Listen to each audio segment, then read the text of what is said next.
So Alex, why would someone want a power of attorney?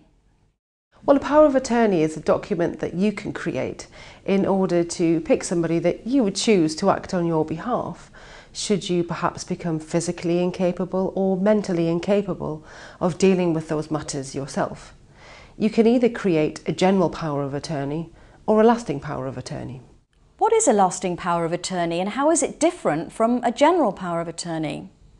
Well, a lasting power of attorney is a document that you create to pick somebody to deal with these affairs on your behalf, and that power will continue should you lose capacity in the future. That's why it's called a lasting power of attorney. It lasts beyond that of your capacity. And that's really one of the main differences between that and a general power. Because a general power of attorney, once it is created, it will not last beyond that of your capacity. So if you lose capacity in the future, your attorney cannot continue to act for you under a general power. A lasting power of attorney, however, must also be registered at court before it can be used, whereas a general power of attorney can be used from the second it is signed.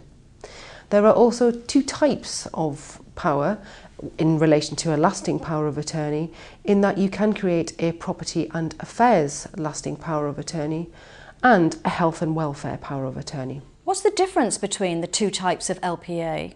Well, a lasting power of attorney for property and financial affairs would allow your attorney to perhaps sell your property or pay your bills on a day-to-day basis. A health and welfare power of attorney would allow your attorney to make decisions such as perhaps where you live or what day-to-day treatment that you do receive.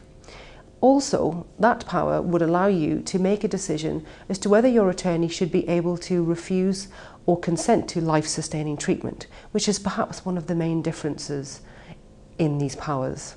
So what's the advantage of making an LPA?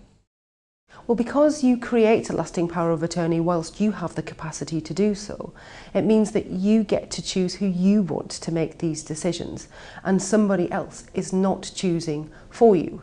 And what I mean by that is that if you do not create a lasting power of attorney whilst you have the capacity to do so, and you go on to lose capacity in the future, it will be far more expensive and time consuming for your family or friends to apply for the court to appoint somebody on your behalf. Who can be an attorney? It can be anybody that you want it to be, as long as they are over the age of 18 and have the required mental capacity to act on your behalf. What can your attorney actually do? They can do anything that you can currently do, subject to any restrictions or conditions or specific rules on gifting that you may actually place in the power itself. Is it expensive to set up an LPA?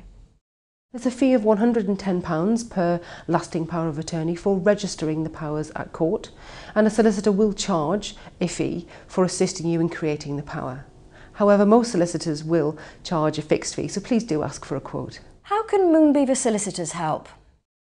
We have a team of experienced lawyers who will be able to assist you to make this process as painless as possible. So please do call me or email me to discuss this further.